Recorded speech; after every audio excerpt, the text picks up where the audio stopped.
নমস্কার বন্ধুরা, আমি চলে এলাম তোমাদের কাছে আবার একটা ছোট্ট ভিডিও নিয়ে। গণপতি বাপ্পার একটা ভিডিও করেছি। এটা আমার বাড়ির পুজোর। দেখো, আমি একটুখানি ছোট্ট করে পুজোর ব্যবস্থা করেছি, একটু ফুল টুল দিয়ে সাজিয়ে নিয়েছি, ঠাকুরকে একটুখানি লাড্ডু দিয়েছি। আমার মনে হয় তোমরাও সেটাই করছো।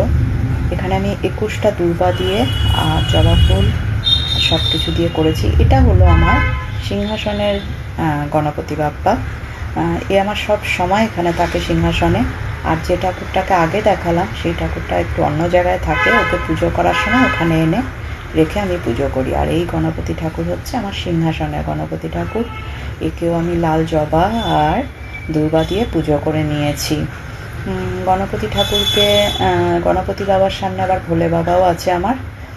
তো এটা হলো আমার সিংহাসনের ঠাকুর। দুজনেই আমার অনেক দিনের অনেক মনোবাঞ্ছা পূর্ণ করা এই ঠাকুর। তোমরা খালি বলবে আমি এই ঠাকুরকে কেমন সাজিয়েছি। আজকে একটা বিশেষ দিন, তোমরা শুধু বলবে কমেন্ট করে কেমন লাগলো। তোমরাও নিশ্চয়ই বাড়িতে পুজো করছো। Thank you.